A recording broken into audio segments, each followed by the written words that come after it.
Welcome to Beyond the Message, the podcast where we take the weekly teaching at Christ Community Chapel and bring it into your week. Each week, I sit down with friends and with ministry leaders at CCC to laugh a little bit, to reflect, and to figure out how to live out what we are learning. If you didn't catch the sermon from this week, that's okay. Just drop down to the description below and check out the link to the sermon there, and then come back over and join in on this conversation. I'm joined today by Brooks Montgomery, by Sarah Coons, and by Jamie Hewitt. And they're going to, I know, it's good to be together, guys. It is good to be together. And to start things off, a little bit of an icebreaker, a little bit of loosen us up a little bit. So I want to ask you guys the question. What, in 30 seconds, share, Sarah loves these. Just the build up.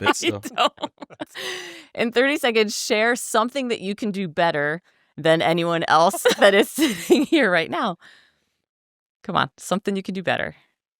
All right. I can do X better than all of you, right? This is going to get hard. competitive. This is gonna get competitive. right. Between all of the things It you can do better. feels a bit dangerous. I feel like, I like it. respectfully, my name's Brooks. I think I could plan a better trip than anyone here.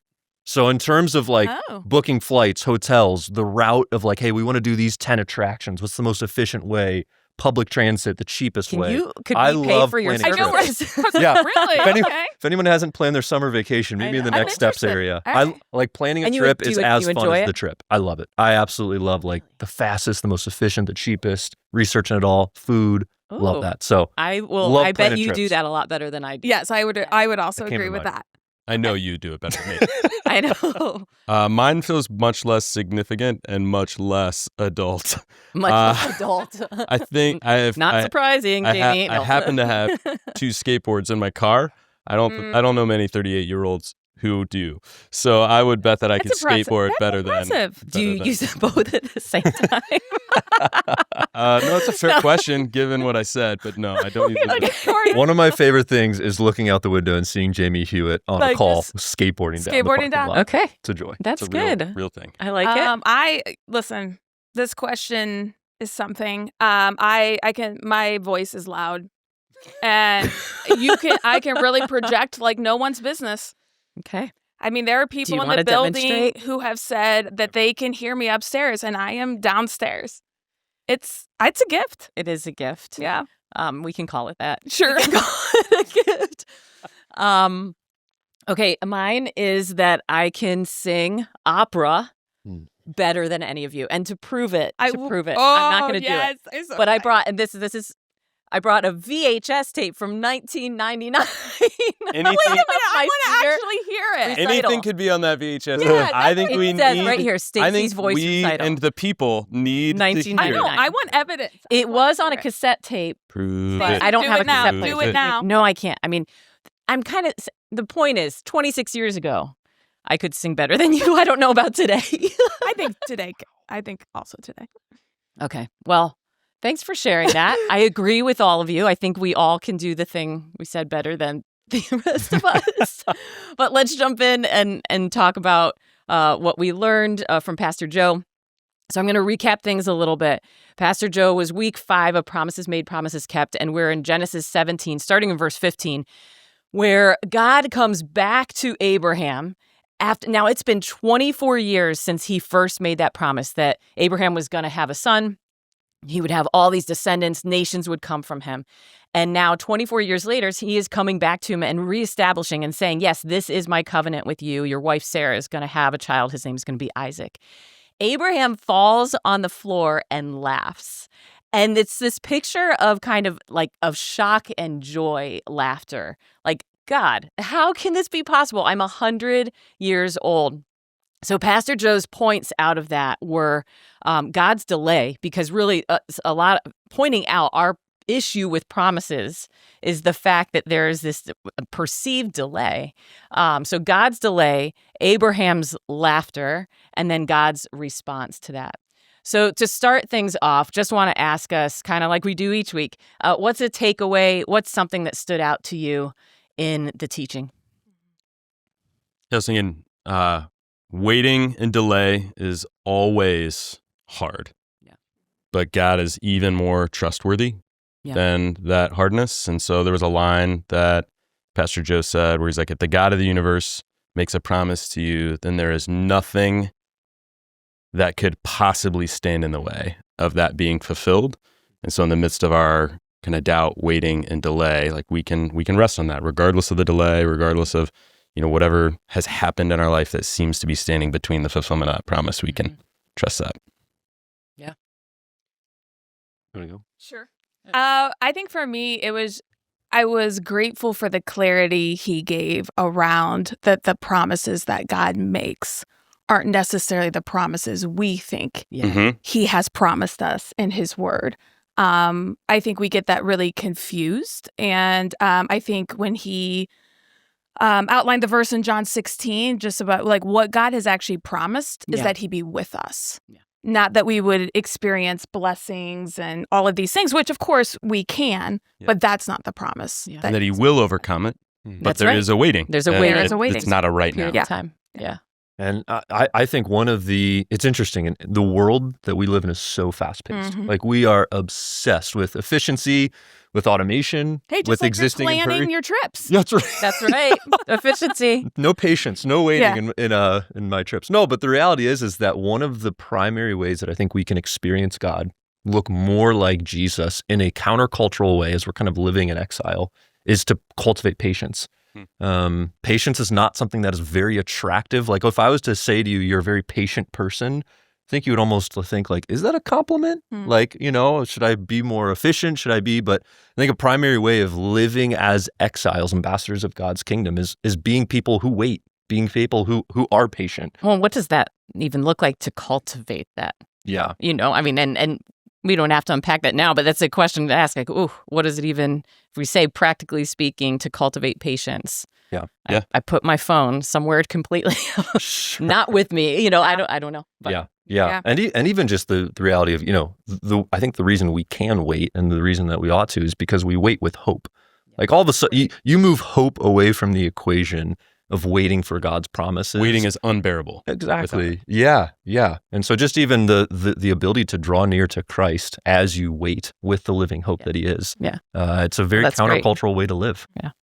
Well, I want to watch just a short segment from Pastor Joe, and then we can talk about that. This would be kind of what my takeaway was. So let's watch that. It's wild that God would come after me, of all people. Listen, I have news for you. You know Jesus? You're not part of the 99. You're the one. No one comes to Jesus because of them.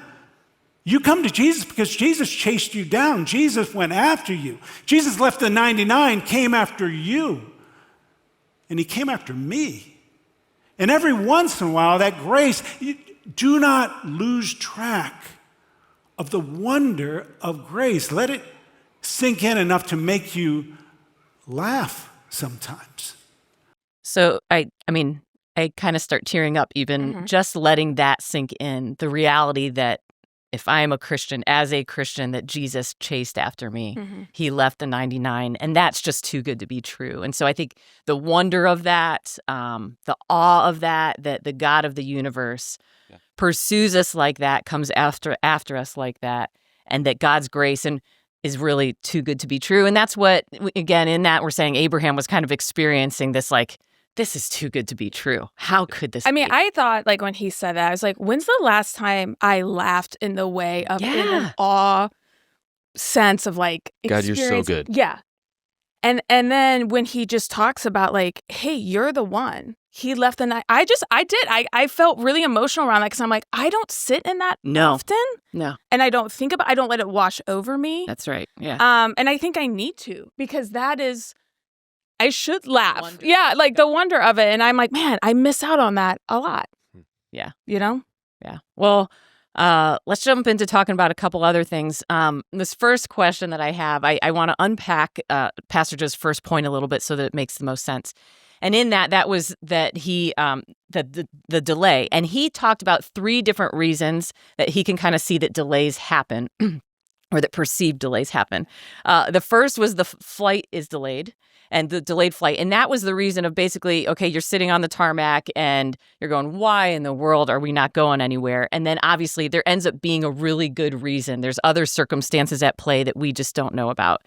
The second reason was the fullness of time. And he used a passage from Galatians where this is said, because when Jesus came, all of these things had been lined up perfectly to make that the right time.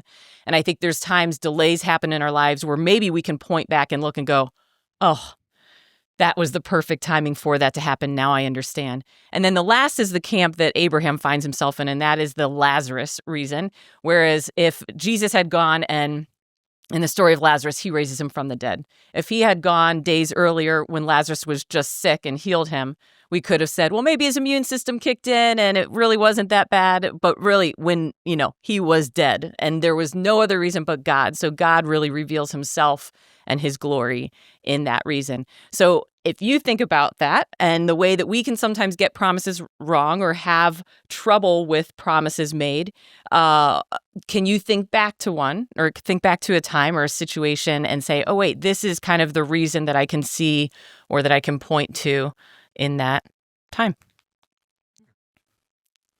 Don't jump in all at once, guys. No, we got it. I think for me, like the delayed flight or delayed flight, whatever, feels common in our lives, right? Because it usually is around, it feels inconvenient, right? This idea of, wait, this doesn't feel like the right timing. It did remind me a lot of the first sermon we heard in this sermon series about outcome engineering, that how often I am doing that. And I think I do that a lot in this scenario. Okay.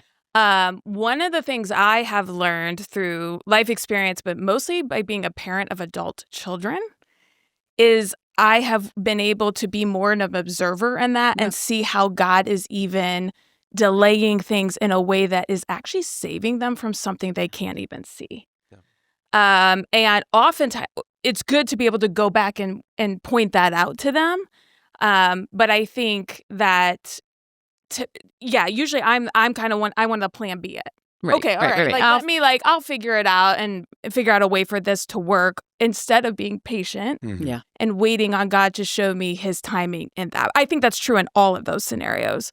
But especially in the first one, I feel like I see that pretty often in my day-to-day life, right? Just in the circumstances that are happening, because I don't think it's the best plan or something. Yeah, I know. I was trying to think of an example in this. In my life, I went through about a period of 7 years with my oldest daughter where she had just a chronic illness and was really, really ill. And it was debilitating for her.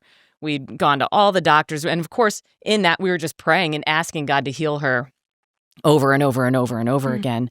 And, 7 years later, basically, we're on the other side of it, seeming she grew out of it, And so, again, if I think about those delays or those reasons, which, again, first of all, I recognize I don't understand God's plan, but I do know I have seen, and she has said this, she said it when she was in it, that there were things that God was teaching her or giving her ideas about that she wouldn't have thought of had she not been in the middle of what she was in the middle of. And so, I don't know the fullness of time or, again, the flight delayed and all the things that we don't know and we might someday. Right. But again, trusting in God's plan. But it's hard in the waiting. It's hard in the waiting, especially when there's hurt and pain involved. But yeah. And I think, this is probably true of any of the three categories you find yourself in waiting. Most of us would probably look back on our stories and picture those moments of parenting your kid when something is happening, you can't find an answer, you can't solve it, of even just maritally, of personally, like the difficult seasons, the difficult times where you're forced to enter into a waiting and a painful experience. It's like those are the moments where oftentimes we can look back and say, man, God's peace, God's nearness when it didn't even make sense, almost in a comical, laughing sense. Yeah, like that's where growth happens. Yeah. And sometimes it's not the waiting of you get the plane de-iced and 10 minutes later you get to see and look back and go, oh, it all makes sense. No, right. Right? That's the difficulty. Sometimes you come out of hard seasons and you have no understanding why, what is God doing? Yeah. And that's why it's, the faith paired with patience. Yeah. Even when you don't see it.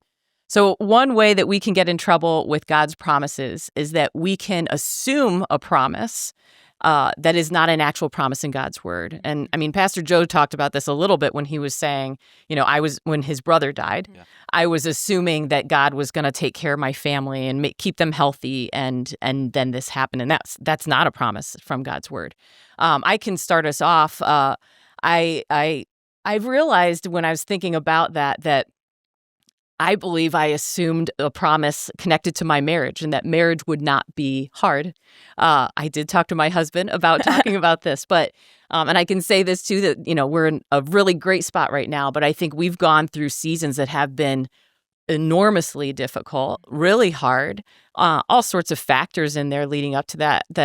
And I would say, God, why is this so hard? You obviously brought us together. I believe that. Why can't this just be an easier thing? And but yeah, I mean, that's not what God promised. God uses our marriages to refine us, to sanctify us, to grow us in Him, to honestly be a demonstration of God's goodness and of the gospel in many ways. But so that's one way that if I really am honest, I'm going, oof. Yeah, I did expect that of God and think that and believe that was something He would promise me, but it's not. Yeah. I think I find this to be very true in my life when I have taken a step of obedience into what I believe God has called me to do, and then it doesn't work out the way I thought. And so we have 2 adopted children, and that was definitely something we felt like God was calling us to and that's how He wanted us to grow our family and all of those wonderful things. I don't think we went into it in a way of like having this idea of unicorn and rainbows around it, but I also don't think I really truly realized the hard parts of what that means when you bring a child into your home that is adopted and different traumas that happen from that. And so I think I often confuse, like, God, you have asked us to walk in obedience and take this step of adoption and faith, and we did that. So why are we why is this so hard? Sometimes aren't we doing what you wanted us to do? And this is not something like my children who are adopted are 15 and 20. Right. So this isn't something that just after happened. 5 years old, everything was good. These are things we're continuing to experience.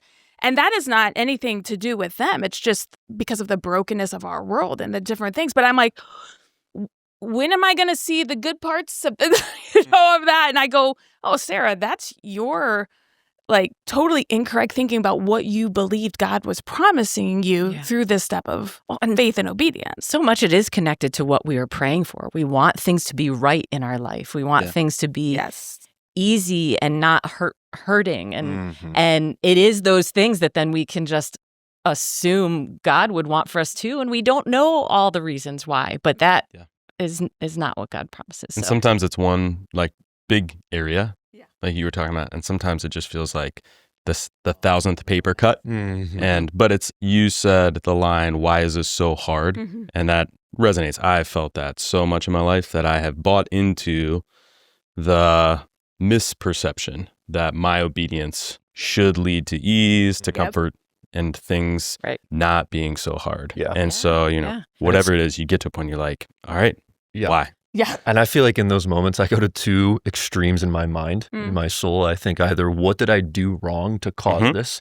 Like, oh man, there was a sin, a mistake that I must have done that caused this. Or I think to myself that pain just means God's absent, right? And blame God. I think that, and that's what a lot of people do, is they will blame God. And that I and that was last week's, right? We were talking about hey, where do we tend to look? Is this God's or is this me? So Yeah.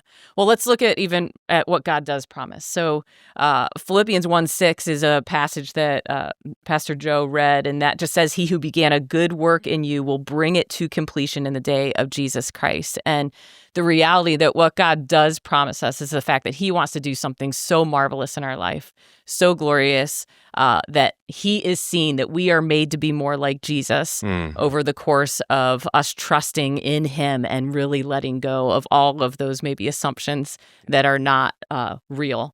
So I know that just struck me. And honestly, even if I go back to thinking about my marriage example of being an assumption of a promise, I'm going, okay, wait a minute. No, what I can see though is that over the course of time and experiences and circumstances that are usually maybe hard, where I am also desiring to be more like Jesus, God does a work in my marriage, and he does bring it to a more fuller and better place. And again, that's not saying that God's, he's going to fix something like that. But the reality of this promise is that what he's doing in each one of us is something that will make us more like Jesus, and that's better than anything. So I don't know if you have any other thoughts on that. And if that's, and I think we all kind of have been, talking about that's the end goal, right? Like the end goal is for us to be made more like Jesus. I love Joe's image of Risk and kind of the board game domination, right? Like that 2 Peter 3, 8-9 was thinking, it came to mind when it talks about the Lord is not slow to fulfill his promise. But interestingly, he's patient to you and I. Yeah. Why? So that all could have the chance of repentance. Yeah. So it's even the sense of, man, how often in moments where I feel like I'm waiting, moments where I feel like I'm frustrated that something's not working on my own time frame. Yeah. Perhaps that's a reason and an opportunity for me to proclaim the goodness of God even in that. And that through that, right, someone would be able to see and experience the love of Jesus. It's very, very rarely do I see that as an opportunity, patience as an opportunity to show, right? One of the reasons is because we want all people to be able to claim the repentance that Jesus offers. So even that, just understanding, man, as much as I am having to be patient in moments, God himself is showing patience to us, which is interesting. I really liked when Joe talked about, Abraham kind of goes back to God and is like, hey, I got my plan B. We got Ishmael. I figured this out. And he's like, I know this is Joe's interpretation of this, but it's not like he rails on Abraham. Mad. He doesn't get mad, but he's like, okay, I see that, but Yeah. that is not the promise I made for you. And that is when he says, you are going to have a son and his name is Isaac. That's right. right. I don't think he ever named that before, No, and he so didn't. before this. And so I just thought, man, I feel like I see that all the time in my life where God's like, Sarah, I got you. Yeah. Like, I am sovereign over all of this, all of your life, your kids' life, your marriage, your work.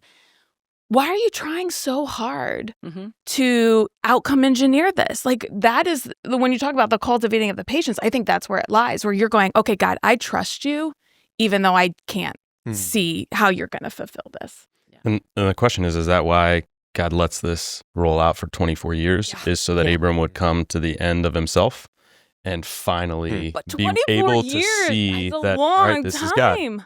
Yeah, that's right. Well, he did. He finally was going, there's no way this could be me. Right? I give up. I'm going to trust you. Yeah. So, Well, as we wrap up, what about any challenges that you think about for applying for yourself, applying for people that are listening today? Any takeaways? I'll start with mine. I've got, really that clip that we watched of Pastor Joe, it does just bring me to go, man, when do I think about and realize God's pursuit of me and how truly good his grace is? And so if you don't feel, you just go through your day-to-day Christian life not realizing the wonder and the awe and the joy of what God has done in your life because of Jesus, just to sit in that, just to ask God to reveal himself to you, write down, maybe journal a little bit, but just to ask God specifically, say, hey, reveal to me your wonder. Show me the goodness of your grace. Let me sit in that and experience that, because I think it does so much good for us as Christians to just sit back and just be in awe of what he's done and how good his grace is. Yeah. And I think I keep thinking about, man, I am just so dishonest with God in my waiting. Like I sometimes, even in my prayer life, I can pray to him all reverent and trying to sound great. In the back of my mind, I'm incredibly stressed about a situation and outcome engineering it and figuring out plan B. So just the sense of God is so patient, God's so gracious. Even look at his response to Abraham here in Genesis, right? So be honest with God. I think in your waiting, in your frustration, in your anger, experience even his patience towards you and what he can form in your honesty to him. Any others? You got a good one, Jamie? I don't know. I think that for me, the challenge that comes to mind is I wonder if there's a group of people who might be listening to this and they're like, actually life feels kind of good. I don't know if I feel this like tension, this waiting. And so maybe my challenge, if you are there, would be that maybe you're so deep in all your plan Bs that you've eliminated the tension of delay and waiting from your life, and you've just taken the reins and you're coming up with your own plans and things. And so, I don't know, for some people, I think they're going to really resonate, and they're like, I feel like I'm waiting. I feel like I'm in this in between, and it's painful and it's hard. And this sermon is going to help them see God's presence in the midst of that. Yeah. For some people, maybe life just feels like it's going great, and maybe the question is, you have found a way to seemingly meet all your needs, to remove that delay. But I'm going to need to take some time to think about that one, Jamie. That's good. Yeah, that's really good. That's a really good one. Yeah.